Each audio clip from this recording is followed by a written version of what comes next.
Alright guys, welcome to another exciting edition of Sell Your Market with Probaba. Of course, on this platform we only have professionals in different industries. And on here we have Henry Adikankwu, the CEO to Ideas by Henry. And he is a fashion head. Henry, good to see you. Yeah, nice to see Good you, to brother. see you. Yeah. Alright, Henry, in the fashion world, we see a lot of brands springing out every now and then. Is it like it's easy? What are the challenges surrounding the fashion world? Oh, okay. Thank you. It's not easy. It's business. Business is not easy. Business is risky. So Okay. anybody that has the mind to indulge into it, it's fine. You can do it. But the challenges we face basically is how to get fabrics. Fabrics are the major challenges we face Like because the materials? yes, the materials. Okay. There's nobody any organization that is checkmating how they increase prices Okay. of this stuff. Regulation. So, yeah, regulation. So anybody can come, any fabric vendor can come and put a price on his own, and the other person will put the price on his own. And I don't blame them because getting fabrics from Aba is very, very hard. Okay. It's risky. All the way Aba? Yes, that's where Wow. we get from basically.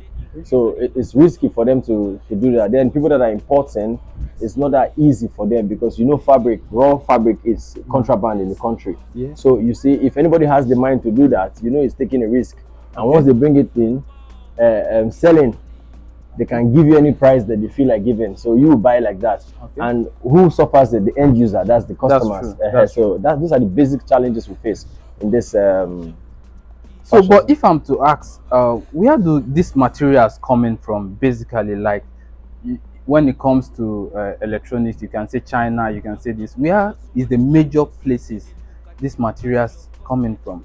And in respect to the Aba, do they also import these materials?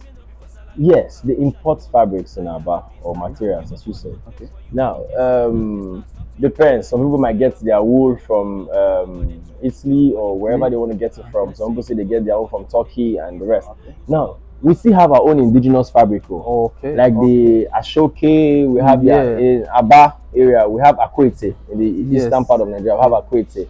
Then we have in Ghana, we have Kente. So we have all those things that are made locally by us. Okay. But they are not readily available every time. Okay. You get even we have the Adires and the rest. Okay. Those are locally made by us here. So the usage is not that much. Is that what you're trying to say? No, I feel the mass demand is higher than the supply most times. Okay. Imagine the factory producing this kind of thing in Nigeria. Now, they might not be as much as the people mass producing it abroad. Oh, I see. So you might want a particular number of Ashoke now, for instance, in Nigeria. You might not get the particular pattern at the amount you want. Yes. Okay. So are you trying to say the country needs to invest more in our local materials? What do you think about that? Yes, if they can. The fact is, even us as Nigerians, we feel what we bring here for ourselves is inferior. Yeah. You understand? So if you say that's always been the mindset. Yeah. So if you say bring and they say this is a Nigerian made brand, funny enough, the Nigerians or Africans, we have a way of cheating people. Now, if you say you want to produce in Nigeria now, you say you have a Nigerian brand, before you know, you start reducing your quality. That's true. Now, I might buy a fabric for you now, and the lifespan of that fabric might not be as long as the fabric I bought abroad. That's true. I buy a fabric for you now, after a year, if I touch the fabric, it starts tearing off. And that's bad for business. So you get, so even getting a Nigerian brand or Nigerian fabric brand, it might not be what we need. Okay. But if the government can come into it and say, okay, we are producing Nigeria locally, and they are quality thing, and they are using the standard is good, why not? We'll buy from Nigeria. Okay. If I may ask, how do we know a good fabric? Like, can you see it and or you have to touch it and feel it? How do you see? Doctor, I will tell you for free. Fabric is relative. Okay. Good fabric to this man might be what he has in his pocket, and good fabric to this next man might be what he has in his pocket. Okay. So if I tell you now that sir, this fabric I bought it for 50K per yard, and you don't have that money, you might not want it. That's true. You understand? That's You'll be like, that's too expensive. If I tell you I bought this one for this bag, but if I tell you, this fabric is 400 naira, it's just in our quality. Now you see, yeah, and it's within your budget, but you be like, it's just in our quality. But well, you have to buy it like that. that's true. So it's relative. Quality. If I'm making a jogger or hoodie for somebody, one person will feel like the thicker the fabric is, the more quality it is. And some other person will be like, no, it's not the thickness, it's the quality of the fabric. So there are two different things. It's not about how it's relative. Quality in this thing is relative.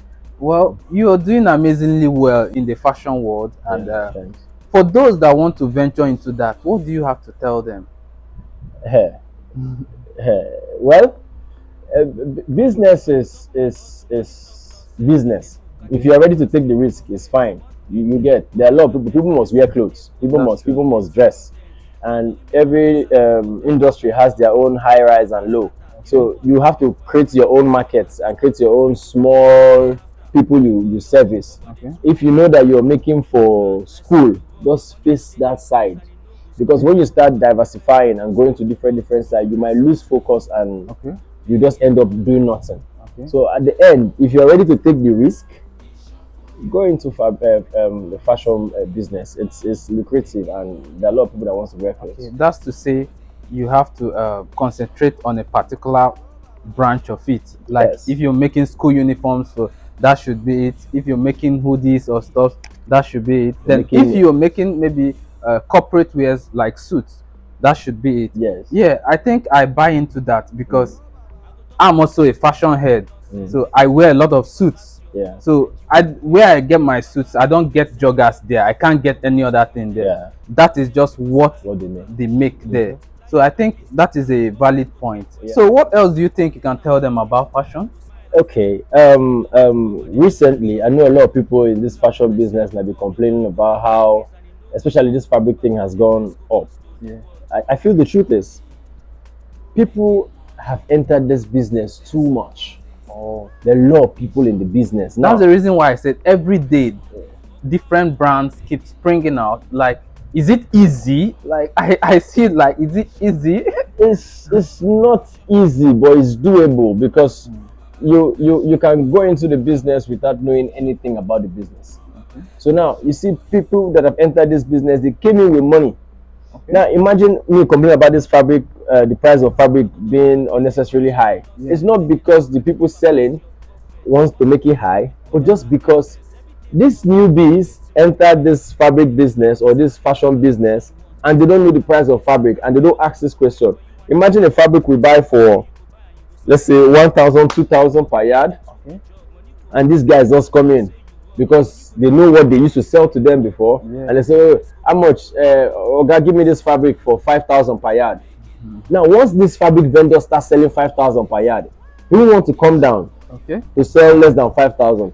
So because this guy that came into the business with money can buy 5,000 per yard and is buying like 100 yards every time he comes, you'll be reserving your fabric for him. Definitely.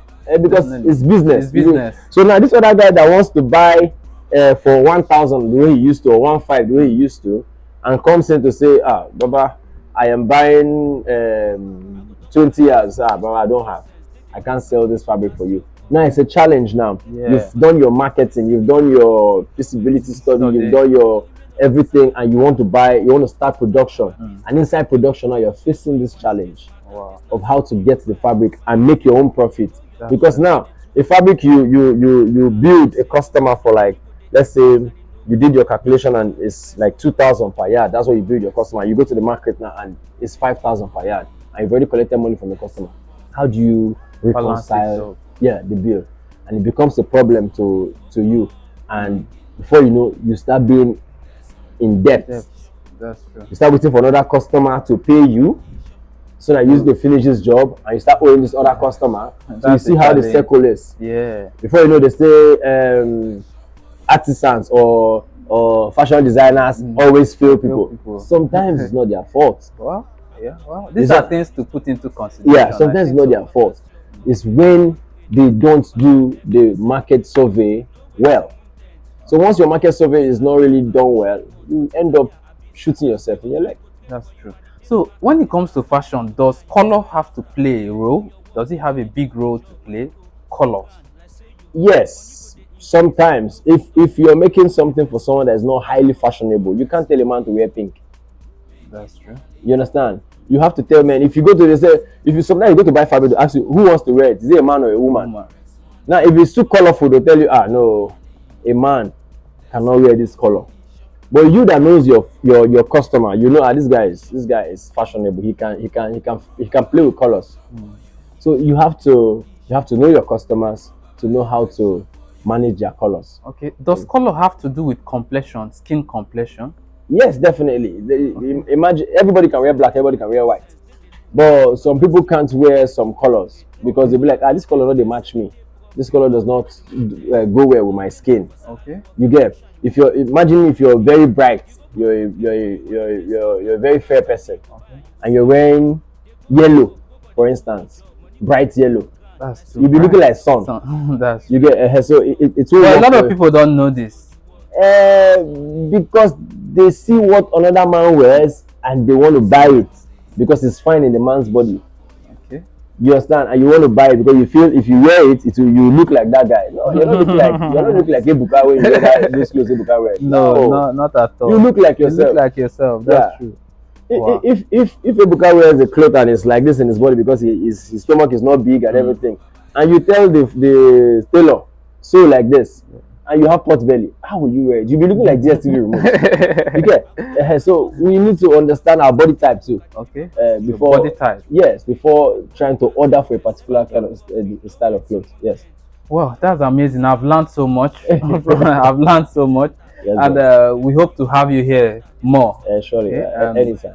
So guys, you'll be having exciting edition of Sell Your Market with Probaba on here. And we're happy to have Henry, the CEO to Ideas by Henry. Henry, nice having you. Thank you, doctor. All right, let's milk it. Yes. Probaba FX shop for you.